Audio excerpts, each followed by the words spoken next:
1 Pedro capítulo 1. Eu, Pedro, apóstolo de Jesus Cristo, escrevo esta carta aos escolhidos que vivem como estrangeiros nas províncias de Ponto, Galácia, Capadócia, Ásia e Bitínia. Deus, o Pai, os conhecia de antemão e os escolheu, e o Espírito os santificou para a obediência e a purificação pelo sangue de Jesus Cristo. Que vocês tenham cada vez mais graça e paz. Todo louvor seja a Deus, o Pai de nosso Senhor Jesus Cristo. Por sua grande misericórdia, Ele nos fez nascer de novo, por meio da ressurreição de Jesus Cristo dentre os mortos. Agora temos uma viva esperança e uma herança imperecível, pura e imaculada, que não muda nem se deteriora, guardada para vocês no céu. Por meio da fé que vocês têm, Deus os protege com seu poder até que recebam essa salvação, pronta para ser revelada nos últimos tempos. Portanto, alegrem-se com isso, ainda que agora, por algum tempo, vocês precisem suportar muitas provações. Elas mostrarão que sua fé é autêntica. Como o fogo prova e purifica o ouro, assim sua fé está sendo experimentada, e ela é muito mais preciosa que o simples ouro. Isso resultará em louvor, glória e honra no dia em que Jesus Cristo for revelado. Embora nunca o tenham visto, vocês o amam. E, ainda que não o vejam agora, creem nele e se regozijam com alegria inexprimível e gloriosa, pois estão alcançando o alvo de sua fé, a sua salvação. Até mesmo os profetas queriam saber mais sobre essa salvação e investigaram a respeito, quando profetizaram acerca da graça preparada para vocês. Buscavam descobrir a que tempo ou ocasião se referia o Espírito de Cristo, que neles estava, ao predizer o sofrimento de Cristo e sua grande glória posterior. Foi-lhes dito que suas mensagens não eram para eles, mas para vocês. E, agora, essas boas novas lhes foram anunciadas por aqueles que pregaram pelo poder do Espírito Santo enviado do céu. É algo tão maravilhoso que até os anjos anseiam observar. Portanto, preparem sua mente para a ação e exercitem o autocontrole. Depositem toda a sua esperança na graça que receberão quando Jesus Cristo for revelado. Sejam filhos obedientes. Não voltem ao seu antigo modo de viver, quando satisfaziam os próprios desejos e viviam na ignorância. Agora, porém, sejam santos em tudo o que fizerem, como é santo aquele que os chamou. Pois as Escrituras dizem, sejam santos, porque eu sou santo. Lembrem-se de que o Pai Celestial, a quem vocês oram, não mostra favorecimento. Ele os julgará de acordo com suas ações. Por isso, vivam com temor durante seu tempo como residentes na terra. Pois vocês sabem que o resgate para salvá-los do estilo de vida vazio que herdaram de seus antepassados não foi pago com simples ouro ou prata, que perdem seu valor, mas com o sangue precioso de Cristo, o Cordeiro de Deus, sem pecado nem mancha. Ele foi escolhido antes da criação do mundo, mas agora, nestes últimos tempos, foi revelado por causa de vocês. Por meio de Cristo, vocês vieram a crer em Deus. Depositam sua fé e esperança em Deus porque Ele ressuscitou Cristo dos mortos e lhe deu grande glória. Uma vez que vocês foram purificados de seus pecados quando obedeceram à verdade, tenham como alvo agora o amor fraternal sem fingimento. Amem uns aos outros sinceramente, de todo o coração. Pois vocês nasceram de novo, não para uma vida que pode ser destruída, mas para uma vida que durará para sempre, porque vem da eterna e viva palavra de Deus. Pois, os seres humanos são como o capim, sua beleza é como as flores do campo. O capim seca e as flores murcham, mas a palavra do Senhor permanece para sempre. E essa palavra é a mensagem das boas novas que lhes foi anunciada. 1 Pedro capítulo 2. Portanto, livrem-se de toda maldade, todo engano, toda hipocrisia, toda inveja e todo tipo de difamação. Como bebês recém-nascidos, desejem intensamente o puro leite espiritual, para que, por meio dele, cresçam e experimentem plenamente a salvação, agora que provaram da bondade do Senhor. Vocês têm se aproximado de Cristo, a pedra viva. As pessoas o rejeitaram, mas Deus o escolheu para lhe conceder grande honra. E vocês também são pedras vivas, com as quais um templo espiritual é edificado. Além disso, são sacerdotes santos. Por meio de Jesus Cristo, oferecem sacrifícios espirituais que agradam a Deus. Como dizem as Escrituras, ponho em Sião uma pedra angular, escolhida para grande honra, quem confiar nela jamais será envergonhado. Sim, vocês, os que creem, reconhecem a honra que lhe é devida. Mas, para os que não creem, a pedra que os construtores rejeitaram se tornou a pedra angular. E também, ele é a pedra de tropeço, rocha que faz as pessoas caírem. Tropeçam porque não obedecem à palavra e, portanto, deparam com o destino planejado para elas. Vocês, porém, são um povo escolhido, reino de sacerdotes, nação santa, propriedade exclusiva de Deus. Assim, vocês podem mostrar às pessoas como é admirável aquele que os chamou das trevas para sua maravilhosa luz. Antes vocês não tinham identidade como povo, agora são povo de Deus. Antes não haviam recebido misericórdia, agora receberam misericórdia de Deus. Amados, eu os advirto, como peregrinos e estrangeiros que são, a manter distância dos desejos carnais que lutam contra a alma. Procurem viver de maneira exemplar entre os que não creem. Assim, mesmo que eles os acusem de praticar o mal, verão seu comportamento correto e darão glória a Deus quando ele julgar o mundo. Por causa do Senhor, submetam-se a todas as autoridades humanas, seja o rei como autoridade máxima, sejam os oficiais nomeados e enviados por ele para castigar os que fazem o mal e honrar os que fazem o bem. É da vontade de Deus que, pela prática do bem, vocês calem os ignorantes que os acusam falsamente. Pois vocês são livres, e no entanto, são escravos de Deus. Não usem sua liberdade como desculpa para fazer o mal. Tratem todos com respeito e amem seus irmãos em Cristo. Temam a Deus e respeitem o Rei.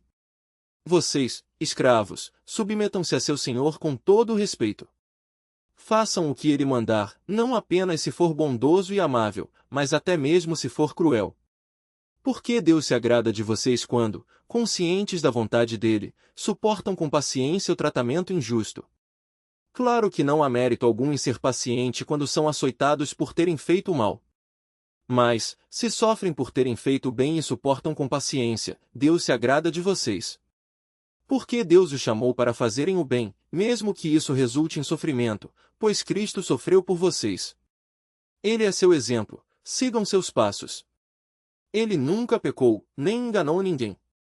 Não revidou quando foi insultado, nem ameaçou se vingar quando sofreu, mas deixou seu caso nas mãos de Deus, que sempre julga com justiça. Ele mesmo carregou nossos pecados em seu corpo na cruz, a fim de que morrêssemos para o pecado e vivêssemos para a justiça, por suas feridas somos curados. Vocês eram como ovelhas desgarradas, mas agora voltaram para o pastor, o guardião de sua alma. 1 Pedro capítulo 3. Da mesma forma, vocês, esposas, sujeitem-se à autoridade de seu marido. Assim, mesmo que ele se recuse a obedecer à palavra, será conquistado por sua conduta, sem palavra alguma, mas por observar seu modo de viver puro e reverente. Não se preocupem com a beleza exterior obtida com penteados extravagantes, joias caras e roupas bonitas. Em vez disso, vistam-se com a beleza que vem de dentro e que não desaparece, a beleza de um espírito amável e sereno, tão precioso para Deus. Era assim que se adornavam as mulheres santas do passado. Elas depositavam sua confiança em Deus e se sujeitavam à autoridade do marido. Sara, por exemplo, obedecia a Abraão e o chamava de Senhor. Vocês são filhas dela quando praticam o bem, sem medo algum. Da mesma forma, vocês, maridos, honrem sua esposa.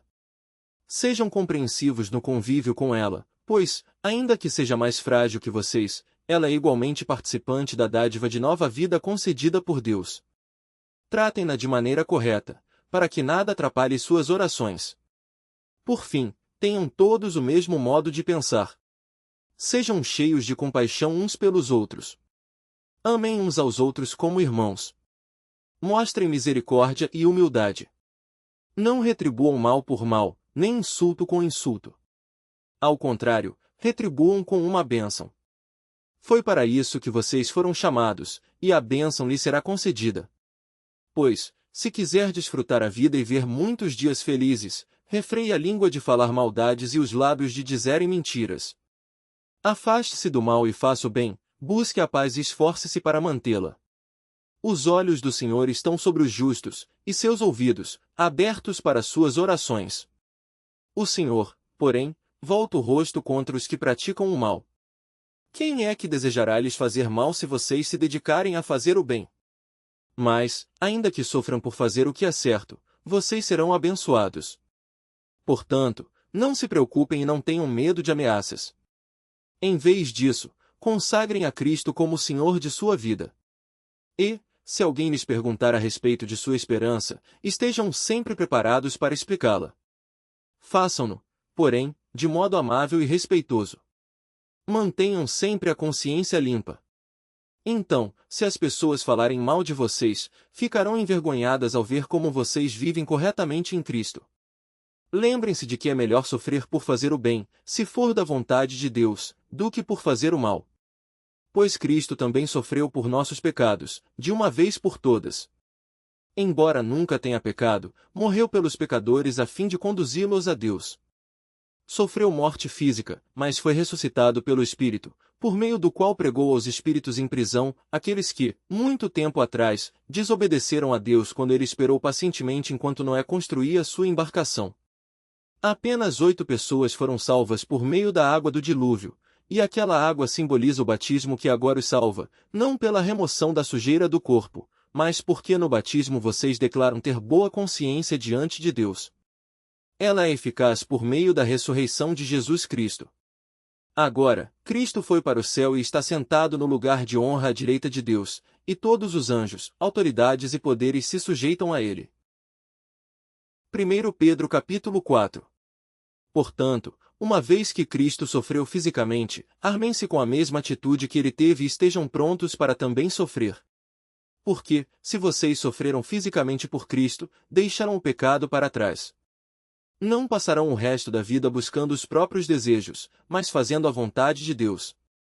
No passado, vocês desperdiçaram muito tempo praticando o que gostam de fazer aqueles que não creem, imoralidade e desejos carnais, farras, bebedeiras e festanças desregradas, além da detestável adoração de ídolos. Agora, essas pessoas ficam surpresas quando vocês deixam de participar de suas práticas desregradas e destrutivas e, por isso, os difamam. Lembrem-se, porém, de que eles terão de prestar contas àquele que está pronto para julgar a todos, vivos e mortos. Por isso as boas novas foram anunciadas até mesmo aos mortos, pois, embora estivessem destinados a morrer como todo ser humano, agora vivem para sempre com Deus pelo Espírito. O fim de todas as coisas está próximo. Portanto, sejam sensatos e disciplinados em suas orações. Acima de tudo, amem uns aos outros sinceramente, pois o amor cobre muitos pecados. Abram sua casa de bom grado para os que necessitam de um lugar para se hospedar. Deus concedeu um dom a cada um, e vocês devem usá-lo para servir uns aos outros, fazendo bom uso da múltipla e variada graça divina. Você tem o dom de falar? Então faça-o de acordo com as palavras de Deus. Tem o dom de ajudar? Faça-o com a força que Deus lhe dá. Assim, tudo o que você realizar trará glória a Deus por meio de Jesus Cristo. A Ele sejam a glória e o poder para todo sempre. Amém. Amados, não se surpreendam com as provações de fogo ardente pelas quais estão passando, como se algo estranho lhes estivesse acontecendo. Pelo contrário, alegrem-se muito, pois essas provações os tornam participantes dos sofrimentos de Cristo, a fim de que tenham a maravilhosa alegria de ver sua glória quando ela for revelada. Se vocês forem insultados por causa do nome de Cristo, abençoados serão, pois o glorioso Espírito de Deus repousa sobre vocês. Se sofrerem, porém, que não seja por matar, roubar, causar confusão ou intrometer-se em assuntos alheios. Mas, se sofrerem por ser cristãos, não se envergonhem, louvem a Deus por serem chamados por esse nome. Pois chegou a hora do julgamento, que deve começar pela casa de Deus. E, se o julgamento começa conosco, que destino terrível aguarda aqueles que nunca obedeceram às boas novas de Deus. E, se o justo é salvo por um triz, o que será do pecador perverso? Portanto, se vocês sofrem porque cumprem a vontade de Deus, continuem a fazer o que é certo e confiem em sua vida aquele que os criou, pois ele é fiel. 1 Pedro capítulo 5. E agora, uma palavra aos presbíteros em seu meio. Eu, que também sou presbítero, testemunhei os sofrimentos de Cristo e também participarei de sua glória quando ela for revelada. Assim, peço-lhes que cuidem do rebanho que Deus lhes confiou com disposição, e não de má vontade, não pelo que lucrarão com isso, mas pelo desejo de servir a Deus. Não abusem de sua autoridade com aqueles que foram colocados sob seus cuidados, mas guiem-nos com seu bom exemplo. E, quando vier o grande pastor, vocês receberão uma coroa de glória sem fim. Da mesma forma, vocês, que são mais jovens, aceitem a autoridade dos presbíteros. E todos vocês vistam-se de humildade no relacionamento uns com os outros. Pois, Deus se opõe aos orgulhosos, mas concede graça aos humildes. Portanto, humilhem-se sob o grande poder de Deus, e no tempo certo, Ele os exaltará. Entreguem-lhe todas as suas ansiedades, pois Ele cuida de vocês. Estejam atentos. Tomem cuidado com seu grande inimigo, o diabo, que anda como um leão rugindo à sua volta, à procura de alguém para devorar. Permaneçam firmes contra ele e sejam fortes na fé. Lembrem-se de que seus irmãos em Cristo em todo o mundo estão passando pelos mesmos sofrimentos. Deus, em toda a sua graça, os chamou para participarem de sua glória eterna por meio de Cristo Jesus. Assim, depois que tiverem sofrido por um pouco de tempo, Ele os restaurará, os sustentará e os fortalecerá, e os colocará sobre um firme alicerce. A Ele seja o poder para sempre. Amém. Escrevi e enviei esta breve carta com a ajuda de Silas, a quem lhes recomendo como irmão fiel. Meu objetivo ao escrever é encorajá-los e garantir-lhes que as experiências pelas quais vocês têm passado são, verdadeiramente, parte da graça de Deus. Permaneçam firmes nessa graça. Aquela que está na Babilônia, escolhida assim como vocês, lhes envia saudações, e também meu filho Marcos. Cumprimentem uns aos outros com um beijo de amor. Paz seja com todos vocês que estão em Cristo.